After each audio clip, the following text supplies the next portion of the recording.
Kita mulai membahas nawacitanya Trump yang berjumlah 14. Iya, saya tahu nawa itu 9, tapi ini hanya membuat kalimat agar kita membuat bahasa yang sangat difahami banyak orang. Yang paling pertama yang kita bahas adalah kita berminat untuk membahas nawacita nomor satunya Trump, yaitu Global Currency Reset Value. Cukup sangar ini aksinya Trump. Gak heran dia taklukkan sudah Federal Reserve ditaruh di bawah Kementerian Keuangan. Lalu akan menerapkan kembali dolar menggunakan underlying emas. Kemudian dia akan mengejar 100 triliun dolar uang fraud. Mainannya globalis cabal dengan mainan mereka yang sudah lama, yaitu net short selling. Kabalis bermain di pemerintahan pejabat lama yang kebanyakan adalah orang-orang dari Partai Demokrat sejak zaman Clinton. Inilah yang membuat Trump saat ini dibenci sama Demokrat, dibenci Tiongkok, dan dibenci globalis cabal. Mau bukti mengapa Trump akan melakukan riset global currency? Dalam hal ini global currency-nya adalah dolar. Kita mundur sebentar ke rencana globalis yang mengendalikan currency, yang akan mengendalikan currency dunia melawan dolar Amerika, di mana pegangan mereka mengendur sedikit setelah Trump mengacak-acak transfer SWIFT dan CIA. Globalis putar haluan, cikar kanan, bangun digital currency dan sepakat bekerja bersama Libra. Ketika Libra, digital currency dari Mark Zuckerberg ini bergerak, maka dengan cepat Libra ditolak di banyak bank sentral dunia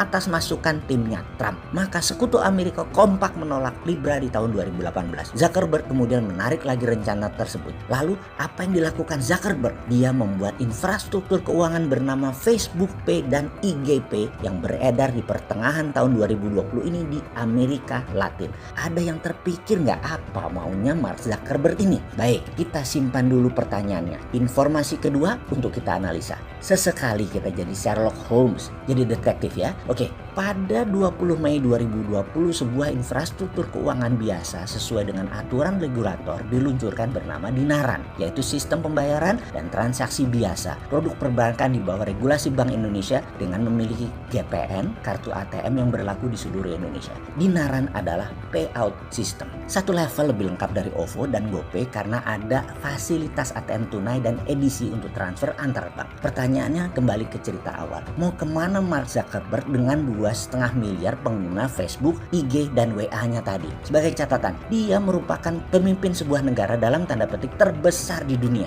Penduduknya lebih banyak dari Tiongkok. Penduduknya lebih banyak dari India. Kita tahu kan, syarat bernegara adalah punya wilayah, punya penduduk, serta punya sistem pemerintahan. Facebook, IG, dan WhatsApp punya syarat itu semua untuk sebuah negara berdiri. Karena dunia maya, ya Facebook Group ini bisa membuat dunia ini menjadi aktif, menjadi nyata. Dan satu hal terpenting, mengingat marketplace-nya Facebook, IG, dan WhatsApp terbesar di dunia, mengapa tidak dibuatkan internal digital currency yang berlaku di negara Facebook tadi? Ini semua pemikiran mengapa Libra hadir. Maka kecurigaan berikutnya adalah apakah Libra, mata uang digital berbasis algoritma sosmed Facebook, IG, dan WhatsApp ini dengan walletnya Calibra akan tidak jadi diluncurkan? Maka jawabannya tidak mungkin. Saat ini Zuckerberg hanya menunda, tapi tahun 2021 atau tahun 2022 ketika dunia bubrah dengan COVID, ekonomi stuck di banyak negara, maka Libra bisakah meluncur di platform sosmednya untuk marketplace-nya? Jawabannya pasti. Mereka bangun dulu infrastrukturnya, ekosistemnya, lalu pasti dalam 2 tahun ke depan mereka akan luncurkan lagi Libra dengan Calibra sebagai walletnya.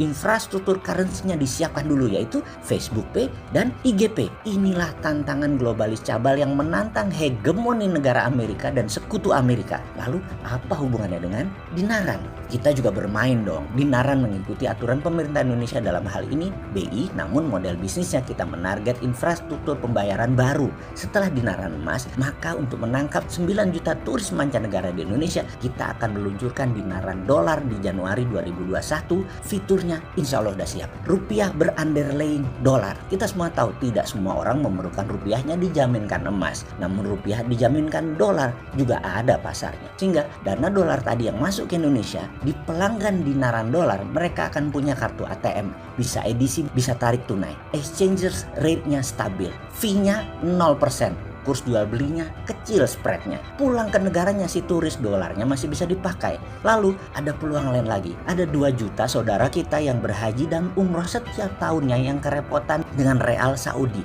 Kita pun akan meluncurkan Dinaran Rial sebagai akun ketiga dinaran. Di Saudi, rial bisa dipakai ATM, pakai debit untuk transfer. Balik ke Indonesia, rupiahnya dimanfaatkan. Tak perlu repot keluar masuk yang bisa rugi kurs. Jadi, Facebook Pay, IG Pay, infrastruktur keuangan Libra globalis. Sementara dinaran adalah infrastruktur keuangan lokalis, menguatkan nilai rupiah individu, punya portable personal money changers dan gold exchangers. Lalu yang jadi pertanyaan berikutnya, mungkinkah ke depan ada dinaran Libra? Aduh, kalian ini iseng pertanyaannya. Bosman ini kan pedagang angkringan di atas got trotoar. Jadi aja kepengen.